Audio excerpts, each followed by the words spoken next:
आज हम डिस्कस करने वाले हैं एक्चुअल एंड फॉर्मल पैरामीटर्स। बहुत इंटरेस्टेड टॉपिक है, इनको हम डिटेल से देखेंगे और जानेंगे कि फॉर्मल पैरामीटर हमारे पास कौन से होते हैं, एक्चुअल पैरामीटर हमारे पास कौन से होते हैं। तो यहाँ पे मैंने एक यूज़र डिफाइंड फंक्शन लिखा हुआ है, कैलकुलेट बिल।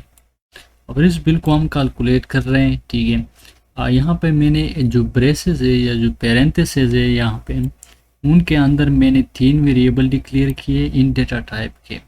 और इनको मैं क्या कर रहा हूँ, कुछ पैरामीटर्स या आर्गुमेंट्स पास कर रहा हूँ।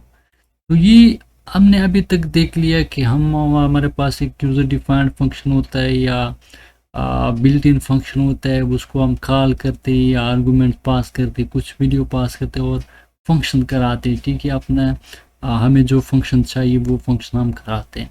लेकिन उसका जो बेसिक है या जो बेसिक कंसेप्ट है वो फॉर्मल पैरामीटर्स और एक्चुअल पैरामीटर्स पर कंसिस्टेंट। क्योंकि अगर फॉर्मल पैरामीटर्स ना हो तो एक्चुअल पैरामीटर्स की ज़रूरत फिर नहीं रहेगी। अगर एक्चुअल पैरामीटर्स हमारे पास है तो फॉर्मल पैरामीटर्स को भी हम यूज़ कर सकते हैं।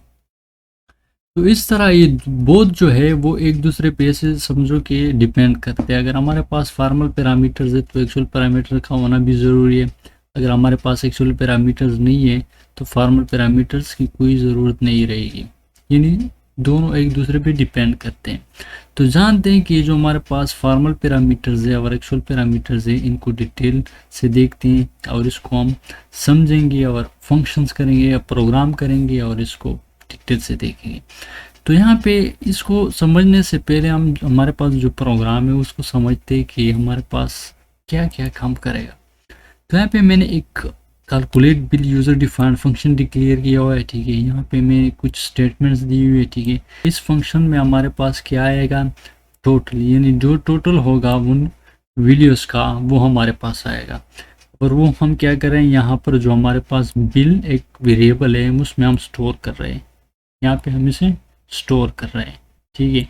ये जो सारा लाइन है, ये जो स्टेटमेंट है, ये क्या कर रहा है कि वो जो रिजल्ट होगा उसको स्टोर करता रहेगा, बिल जो होगा वो स्टोर करेगा।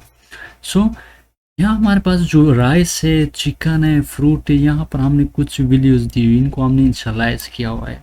तो यहाँ पे हम जो आर्गुमेंट्स पास करेंगे या जो पैरामीटर्स पास करेंगे या जो वैल्यूज होंगे हमारे पास, जो हम यूज़र डिफाइंड फंक्शन को पास करेंगे और उस पर हम कुछ काम करेंगे। तो उसको क्या करते हैं हम वेरिएबल्स, यानी जिस तरह हमारे पास पहले हमने वेरिएबल में उनको बिन वैल्यू को स्टोर किया हुआ है और यहाँ पे हम उसे पास करें। तो इस तरीके से भी कर सकती है, या डायरेक्ट वैल्यू लिख के, वैल्यू जो हमारे पास है वो लिख के डायरेक्टली भी हम पास करा सकते हैं, या यहाँ पर एक्सप्रेशन भी होगा, या यहाँ पे कोई और फंक्शन भी यूज़ कर सकते हैं। इसको हम स्टेप बाय स्टेप देखेंगे, ठीक है। तो जस्ट ये एक प्रोग्राम है, ठीक है, इसमें कोई और मुश्किल चीज़ नहीं है, ठीक है। ये सारी चीज़ें आप लोगों ने पहले से दी गई होंगी कि किस तरह हमारे पास इन डेटा टाइप होता है, ये सारे वेरिएबल्स वगैरह इनिशियलाइज करना है, सारा सिंपल सा प्रोग्राम है, ठीक है। इसमें मैं डिटेल से नहीं जाने वाला।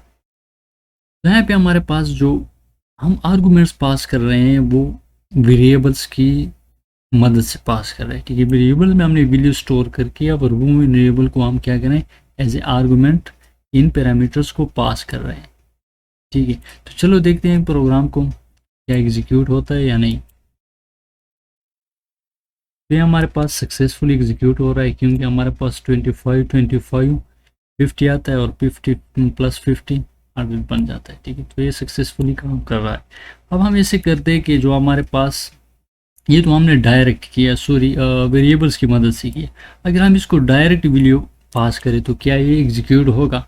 यस, ये एग्जीक्यूट होगा।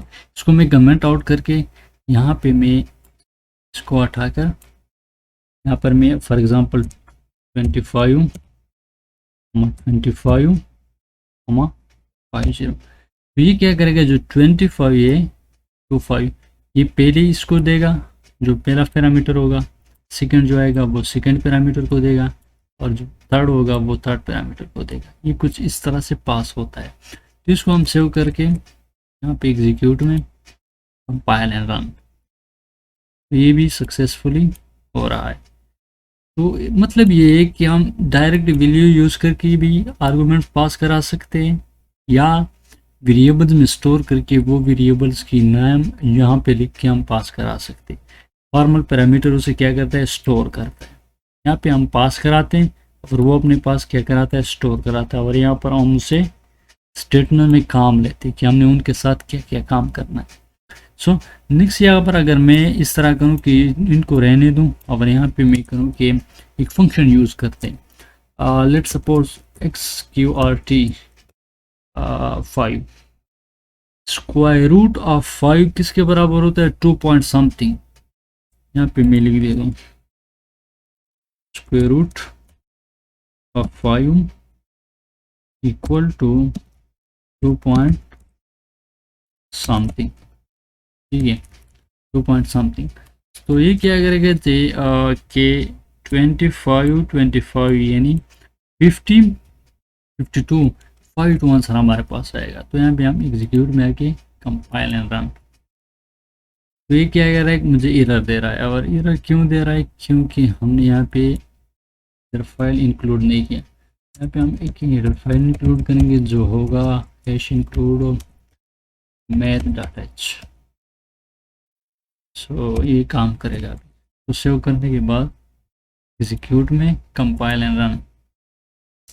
तो ये पे भी मुझे एरर दे रहा है। और सॉरी, यहाँ पे हम प्रेसेस को क्लोज करेंगे तभी काम करेगा। एग्जीक्यूट में आएगी कंपाइल एंड रन। तो ये सक्सेसफुली काम कर रहा है, ठीक है। 50 बन जाएगा और स्क्वायर रूट 5 किसके बराबर है, 2 पॉइंट समथिंग। तो वो मुझे क्या हो रहा है, आउट हो रहा है। तो इस तरह हमारे पास जो फॉर्मल है और एक्चुअल है उसको हम यूज़ करते हैं और उसको हम समझते हैं, ठीक है। सो फॉर्मल पैरामीटर्स क्या होते हैं कि वैल्यू को स्टोर करते हैं, और एक्चुअल पैरामीटर्स जो होते हैं या एक्चुअल आर्गूमेंट्स वो हम इसीलिए यूज़ करते हैं कि हम वीडियो पास करा, अगर हम वीडियो पास करना चाहते हैं एक फंक्शन को, उसको हम वीडियो पास करा सकते हैं एक्चुअल पैरामीटर्स या एक्चुअल आर्गूमेंट्स की मदद से। तो ये रहा सिंपल सा टॉपिक था, बहुत इजी था। उम्मीद है कि आपको समझ आई होगी। Thank you for watching. खुदा हाफिज़।